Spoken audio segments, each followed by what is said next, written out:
Госсовет Коми вышел на финишную прямую. Сегодня парламентарии рассмотрели последнюю перед принятием бюджета на 22 и плановый период 23-24 годов госпрограмму «Управление государственными финансами и государственным долгом».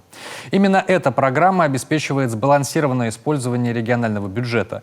Нынешний год выдался очень непростым. Начинался с дефицитом 12 миллиардов, а завершается с дополнительными вливаниями в почти 9 миллиардов рублей.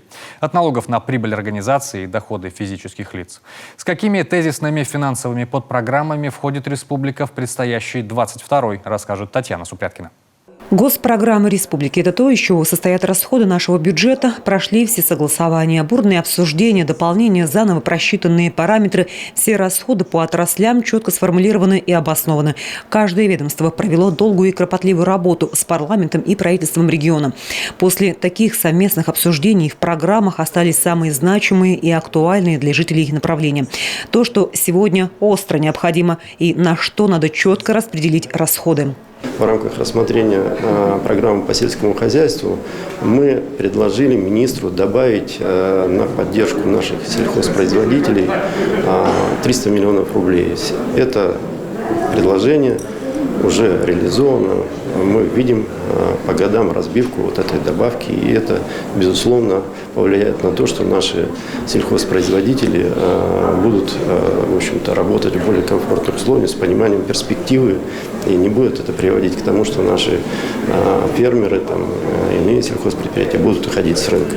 На местах себя отлично зарекомендовал народный бюджет. Эта форма региональных субсидий для муниципалов стала настоящим спасением. Свои бюджеты с расходами на благоустройство территорий и дворов не справляются. Народным голосованием выбираются самые проблемные объекты, а с реализацией уже помогает республика.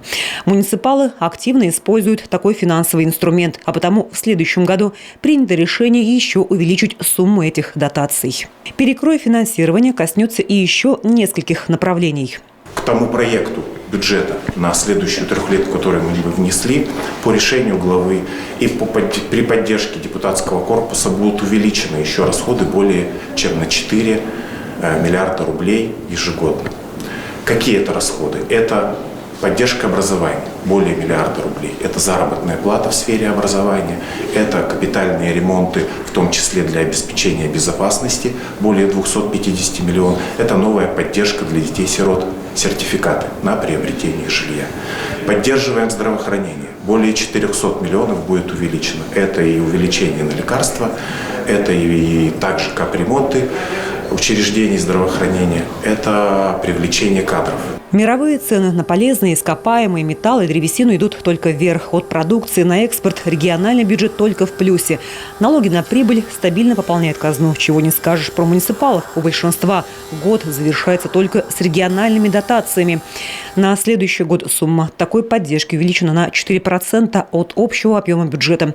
А те муниципалитеты, кто старается своими силами увеличить доход, республика стимулирует грантами. В этом году такими успешными оказались Карткирос, Сосногорск, Ухта, Троицко-Печорск и Вуктыл.